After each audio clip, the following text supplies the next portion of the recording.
दोस्तों, मजेदार और रोमांटिक हिंदी कहानियां सबसे पहले देखने के लिए आप हमारे इस YouTube चैनल को सब्सक्राइब कर लीजिए। रोहित अमला से मिलने उसके कॉलेज आया था। दोनों कैंटीन में बैठे चाय पी रहे थे। रोहित MBA फाइनल ईयर में था और अमला MA फाइनल में थी। दोनों ने +2 की पढ़ाई एक ही स्कूल से की थी। इसके बाद वे कॉलेज की पढ़ाई के लिए दिल्ली आ गए थे। रोहित ग्रेजुएशन के बाद MBA करने दूसरे कॉलेज चला गया था, पर अक्सर अमला से मिलने उसके कॉलेज आता था। उसे कैंपस से अच्छा प्लेसमेंट मिल गया था। दोनों लगभग 6 साल से एक दूसरे को जानते थे और अच्छी तरह परिचित थे। अमला काफी सुंदर थी और रोहित भी हैंडसम और स्मार्ट था। दोनों पिछले 2 साल से एक दूसरे को चाहने भी लगे थे। दोनों चाय पी रहे थे और टेबल के नीचे अपनी टांगों की जुगलबंदी किए बैठे थे। तभी रोहित का एक दोस्त अशोक भी अपनी गर्लफ्रेंड के साथ वहां आ गया। उस टेबल पर 2 कुर्सियां खाली थी, वे दोनों भी वहां बैठ गए। अशोक बोला, यार तुम दोनों की जुगलबंदी हो चुकी हो तो अपनी टांगे हटा लो, अब हमें भी मौका दो। यह सुनकर रोहित और अमला ने अपने अपने पैर पीछे खींच लिए। अमला थोड़ा झेप गई थी। अच्छा, हम दोनों चाय पी चुके हैं, अब चलते हैं। अब तुम लोगों के जो जी में आए करो। रोहित ने अमला को भी उठने का इशारा किया। चलते चलते रोहित ने अमला से पूछा, आज शाम मूवी देखने चल सकती हो? हाँ, चल सकती हूँ, अमला ने कहा। सिनेमा माहौल में दोनों मूवी देख रहे थे। रोहित ने अमला का हाथ अपने हाथ में लेकर धीरे से उसके कान में कहा, कब तक हम लोग बस हाथ पैर मिलाते रहेंगे? इससे आगे भी बढ़ना है कि नहीं? अमला ने संकेत से चुप रहने का इशारा किया और कहा, सब्र करो, आसपास और भी लोग हैं, अपना हाथ हटा लो। हाथ हटाते समय रोहित का हाथ अमला के वक्स को स्पर्श कर गया, हालांकि ये अनजाने में हुआ था। अमला ने मुड़कर उसकी ओर देखा। रोहित को लगा कि अमला की आंखों में कोई शिकायत का भाव नहीं था, बल्कि उसकी नजरों में खामोशी झलक रही थी। मूवी देखने के बाद दोनों एक दूसरे मुकेश के यहाँ डिनर पर गए। वह अपने पिताजी के फ्लैट में अकेला रहता था। उसके पिताजी न्यूजीलैंड में जॉब करते थे।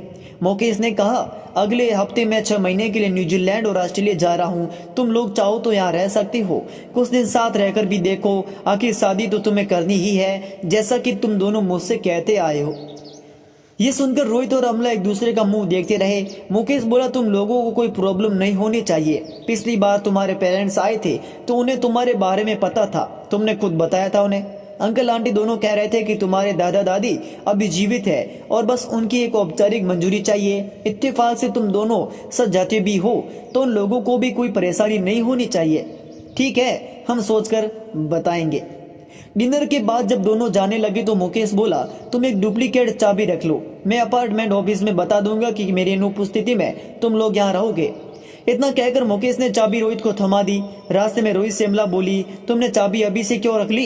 इसका मतलब हम अभी से साथ रहेंगे क्या? मुझे तो ऐसा ठीक नहीं लगता। मम्मी पापा को शायद उतना बुरा न लगे, पर दादा दादी पुराने विचारों के हैं, उन्हें पता चलेगा तो आसमान सिर पर उठा लेंगे। दादा दादी की पुराने विचारों के हैं, मैं और तुम तो नहीं, और वे गांव में बैठे हैं, उन्हें कौन बताएगा कि हम साथ रह रहे हैं या नहीं। आज जमाना कहां से कहां पहुंच गया है। तुम्हें पता है कि पश्चिमी देशों में अगर कोई युवती 18 साल तक वर्जिन रह जाती है तो उसके घर वाले चिंतित हो जाते हैं। इसका मतलब आमतौर पर लोग ये अंदाजा लगाते हैं कि उसमें कोई कमी है। बेहतर है हम जहां हैं वहां की बात करें। तुम किस गलत फहमी में जी रही हो? यहाँ भी युवक युवती लिव इन रिलेशन में साल 2 साल एक साथ रहने के बाद एक दूसरे को बाय बाय कर देते हैं। वैसे मैं तुम्हें फोर्स नहीं करूंगा और तुम हाँ कहोगी तभी हम मुकेश के फ्लैट में शिफ्ट करेंगे। संयोगवश ये मौका मिला है और हम दोनों शादी करने ही जा रहे हैं।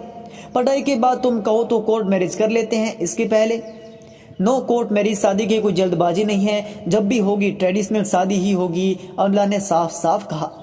2 हफ्ते तक काफी मनोहार के बाद अमला मुकेश के फ्लैट में रोहित के साथ आ गई। दोनों के कमरे अलग अलग थे। मुकेश की काम वाली और कुक दोनों के कारण खाने पीने या घर के अन्य कामों की कोई चिंता नहीं थी। 4 महीने के अंदर रोहित को नौकरी ज्वाइन करनी थी और उसकी पहले अमला को डिग्री भी मिलनी थी। रोहित और अमला देर रात तक साथ बातें करते और फिर अपने अपने कमरे में सोने चले जाते थे। धीरे धीरे दोनों और करीब होते गए। अब तो रोहित अमला के बालों से खेलने लगा था, कभी कभी गाल भी सहला दे लेता।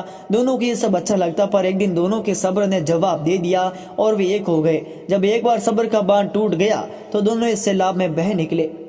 कुछ दिन बाद अमला बोली, रोहित इधर कुछ दिनों से मेरे पेट के निचले हिस्से में दर्द सा रहता है, कभी कभी ये ज्यादा ही हो जाता है।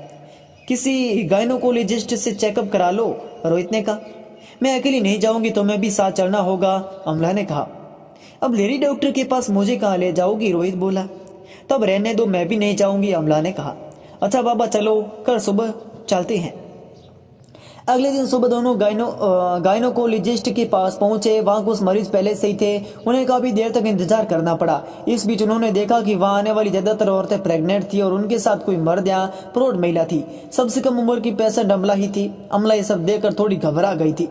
उसके बगल में बैठी एक औरत ने पूछा, लगता है तुम्हारा पहला बच्चा है? पहली बार घबराहट सबको होती है, डरो नहीं। रोहित और अमला एक दूसरे को देखने लगे। रोहित बोला, don't worry, let doctor checkup. जब अमला का नाम पुकारा गया तो रोहित भी उसके साथ चेकअप केबिन में जाने लगा। नर्स ने उसे रोककर कहा, आप बाहर वेट करें, अगर डॉक्टर बुलाती हैं तो आप बाद में आ जाना। डॉक्टर ने अमला को चेक किया कि उसकी आंखें प्लस ब्लड प्रेशर आदि चेक किए। फिर पूछा, दर्द कहाँ होता है? अमला ने पेट के नीचे हाथ रखकर कहा, यहाँ। डॉक्टर ने नर्स को पेशेंट का यूरिन सैंपल लेकर प्रेगनेंसी टेस्ट करने को कहा और पूछा, शादी में कितने दिन हुए? मैं अनमैरिड हूँ डॉक्टर। अमला ऐसे प्रश्न के जवाब देने के लिए तैयार नहीं थी। उसको कुछ सूझ नहीं रहा था कि वो क्या बोले। वह सिर्फ डॉक्टर की ओर देख रही थी। डॉक्टर ने नर्स को बुलाकर कहा, इनके साथ जो आदमी आया है उसको बुलाकर लाओ और इनकी प्रेगनेंसी टेस्ट रिपोर्ट लेती आना। रोहित केबिन में गया तो डॉक्टर ने पूछा, पेशेंट कहती है कि वह अनमैरिड है, पर जब मैंने उसे समूह के बारे में पूछा तो वह कुछ बता नहीं पा रही है। डॉक्टर से सच बोलना चाहिए, तभी तो इलाज सही होगा। इसी बीच डॉक्टर ने उन दोनों से फ्रेंडली होते हुए पूछा कि वहां के रहने वाली हैं। बातों बातों में पता चला कि डॉक्टर अमला की मां की सहपाठी रह चुकी है। तभी नर्स टेस्ट रिपोर्ट लेकर आई जो पॉजिटिव थी। डॉक्टर बोली, अब तो शक की कोई गुंजाइश नहीं है, अमला तुम प्रेग्नेंट हो, इसका मतलब तुम दोनों अनमैरिड हो लेकिन फिजिकल रिलेशन रखते हो। रोहित और अमला दोनों को ये बात असंभव लगी। उनके बीच रिलेशन तो हो रहा है, पर उन्होंने सुरक्षा का पूरा ध्यान रखा है। रोहित अमला की ओर देखे जा रहा था। अमला लगातार सिर हिलाकर न का संकेत दे रही थी। रोहित के पास भी अमला पर शक करने की कोई वजह नहीं थी। रोहित डॉक्टर से बोला, हम फिजिकल पहले रहे हो, पर इस रिपोर्ट पर मुझे भरोसा नहीं है। ठीक है, मैं दोबारा टेस्ट करा लेती हूँ, या फिर बगल में एक दूसरी लैब में भेज दूं अगर तुम लोगों को मुझ पर भरोसा नहीं है, डॉक्टर ने कहा। नहीं डॉक्टर, भरोसा करके ही तो हम आप तक आए हैं, फिर भी एक बार और टेस्ट करा लेती तो ठीक था। डॉक्टर ने नर्स को बुलाकर यूरिन का सैंपल दोबारा टेस्ट करने को कहा। नर्स को थोड़ा आश्चर्य हुआ। उसने रिपोर्ट अपने हाथ में लेकर पढ़ी और कहा, सॉरी, ये रिपोर्ट इनकी नहीं है, दूसरे पेशेंट की है। दरअसल दोनों की फर्स्ट नेम एक ही है और सरनेम बस एक लेटर का फर्क है। इनका सरनेम सिन्हा और ये रिपोर्ट मैडम सिंह की है। आई एम सो सॉरी, अभी इनकी रिपोर्ट लेकर आती हूँ। ये सुनकर रोहित और अमला की जान में जान आई। नर्स अमला की रिपोर्ट लेकर आई जो नेगेटिव थी। तब डॉक्टर ने रोहित से कहा, I am so sorry for this mess, आप बाहर जाएं, मैं पेशेंट को एग्जामिन करती हूँ। अमला का बेड पर लेटा कर चेकअप किया गया। फिर रोहित को भी अंदर बुलाकर डॉक्टरों ने कहा, डोंट वरी, इनके ओवर में बाईं ओर कुछ सूजन है, मैं दवा लेकर देती हूँ, उम्मीद है 2 सप्ताह में आराम मिलेगा। अगर फिर भी प्रॉब्लम रहे तो मुझे बताना, आगे ट्रीटमेंट चलेगा। अमला ने चलते चलते डॉक्टर को धन्यवाद देते हुए कहा, प्लीज डॉक्टर, मम्मी को ये आप ये नहीं बताएंगी? मेरा तो पिछले 15 साल से उससे कोई संपर्क नहीं रहा है, वैसे पता रहने पर भी नहीं बताती। डोंट वरी, गेट मैरिज सून। अपनी मम्मी का फोन नंबर देती जाना अगर तुम्हें कोई प्रॉब्लम ना हो तो। श्योर, मैं लिख देती हूँ, मुझे कोई प्रॉब्लम नहीं है। अमला ने अपनी माँ का फोन नंबर एक पेपर पर नोट कर डॉक्टर को दे दिया। क्लिनिक से बाहर आकर अमला ने कहा, आज तो हमारे रिश्तों की बात हम दोनों के सिवा इस डॉक्टर और नर्स को भी पता चल गई। उसने मम्मी का कॉन्टैक्ट भी मुझसे ले लिया है, उम्मीद है कि वह मम्मी को नहीं बताएगी। बता भी दिया तो क्या हो जाएगा, हम लोग शादी करने जा रहे हैं। मैं अगले महीने नौकरी ज्वाइन करने जा रहा हूँ, कंपनी की ओर से फ्लैट और कार भी मिल रही है, जल्द ही हम शादी कर लेंगे। वो तो ठीक है, पर मम्मी मुझसे कहती आई है युवतियों को अपनी वर्जिनिटी शादी तक बचानी चाहिए। आजकल सब कुछ हो जाने के बाद भी वर्जिनिटी दोबारा मिल सकती है। तुम्हें पता है कि प्लास्टिक सर्जरी से युवतियां अपना खोया हुआ कौमार्य प्राप्त कर सकती है। क्या कह रहे हो? सही बोल रहा हूँ, बस कुछ 1000 रुपए खर्च कर कुछ घंटे प्लास्टिक सर्जन को क्लिनिक पर हाई मनोप्लास्टी द्वारा हाइमन बनाया जाता है और युवतियां फिर से वही कुंवारी बन जाती है। अमला रोहित की तरफ अचरज भरी नजरों से देखने लगी तो फिर वह बोला, देश भर के छोटे बड़े शहरों में सैकड़ों क्लिनिक है जो हाइमनोप्लास्टी करते हैं, इन्हें अपने लिए ज्यादा प्रचार भी नहीं करना चाहिए होता है। यह तो एक कॉस्मेटिक सर्जरी है। इतना ही नहीं, कुछ बाल बच्चों वाली महिला भी वेजिनोप्लास्टी कराकर दाम्पत्य जीवन के शुरुआती दिनों जैसा आनंद फिर से महसूस करने लगी है। ओहो, जरूरत पड़ी तो तुम्हारी भी हो सकती है, कहकर रोहित हंसने लगा। मुझे नहीं चाहिए सब, अब इस बारे में मुझे और कुछ नहीं सुनना है। रोहित और अमला को अपनी तात्कालिक समस्या का निदान मिल चुका था। दोनों ने खुशी खुशी अपने फ्लैट पर जाकर चैन की सांस ली।